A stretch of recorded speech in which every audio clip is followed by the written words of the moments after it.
The Chameleon is a superb customizable game that practices vocabulary and creative thinking. My students love how they practice English without even realizing it. I'm Will from Enchanted ESL, and in this video I'll explain what the Chameleon is, how to play it, and how to get the best out of it in your English classes. The Chameleon is an award-winning social deduction game.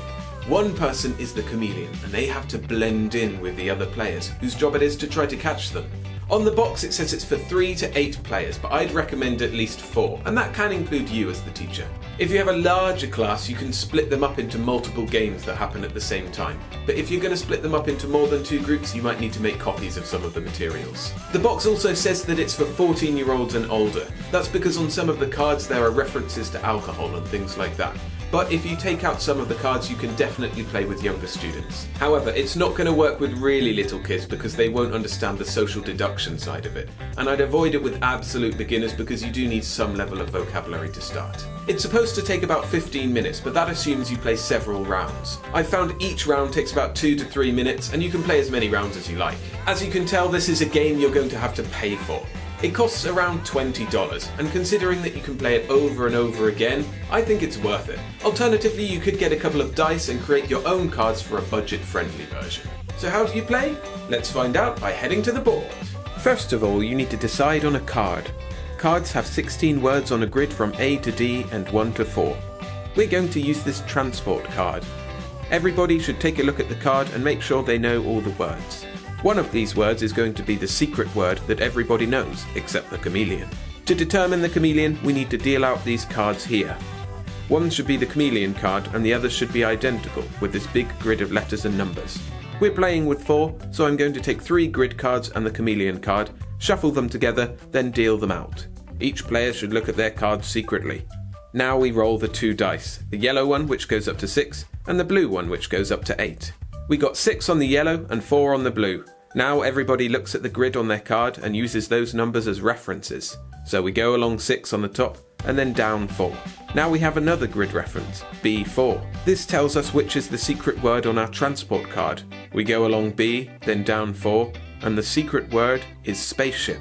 All the player cards are identical, so everyone will know the secret word except for the chameleon, who might pretend to be figuring out the number and letter on the grid. Now, starting with the dealer, everybody takes turns to say one word. This word should relate to the secret word, but not give away too much information. The aim is for players to prove that they're not the chameleon by giving accurate information, but not give too many clues to the chameleon. Because if the chameleon guesses what the word is, they win. For example, the words said are fly, fast, expensive, and far. Once everybody has said their word, players can debate who they think the chameleon is. Again, during this debate, non-chameleons should be careful not to give away too much info. After a little while, everybody votes on who they think it is.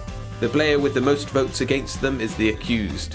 If it's a tie, the dealer, who went first, gets the deciding vote. The accused player turns over their card to reveal their identity. If they're not the chameleon wins and gets 2 points.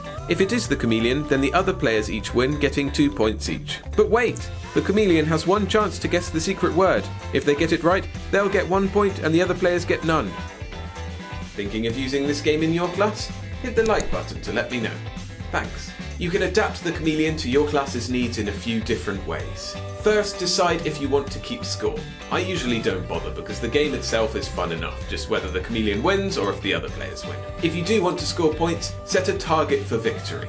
5 points is ideal for a 15 to 20 minute game. The instructions also suggest that if you have 3 players, when the chameleon gets caught, let them have 2 opportunities to guess the secret word. This makes it a little bit easier for the chameleon. And if you have 7 to 8 players, when everybody's finished saying their word, turn over the topic card, in our case the transport card, so that nobody can see it. This makes it harder for the chameleon. Choosing the topic card is where you can focus on something specific. There are cards that come with the box for food, for school subjects, toys, animals, music, loads of them. Or you can use this blank one and use a dry erase marker to make your own. This is actually a really great vocab elicitation exercise that you can do before playing the game. It takes a couple of playthroughs for students to get used to the game, and expect a few of them to mess up with the grid references and start talking about the wrong secret word. I've also found that students are reluctant to debate who they think is the chameleon after they've said the words.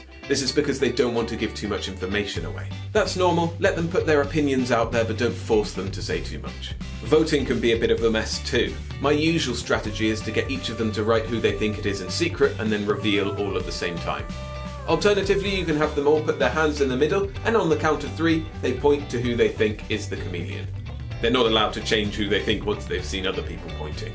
As you can see, the chameleon is fantastic for practicing vocab and creative thinking, but for more advanced students it might be a little bit basic. So if you're looking for a more sophisticated game to challenge your students, check out this video I made about Spyfall. It works in a similar way to Chameleon, but it's more complex, and it may just be the best speaking game out there. But for now, I've been Will from Enchanted ESL, wishing you all the joy and success in your teaching. See ya!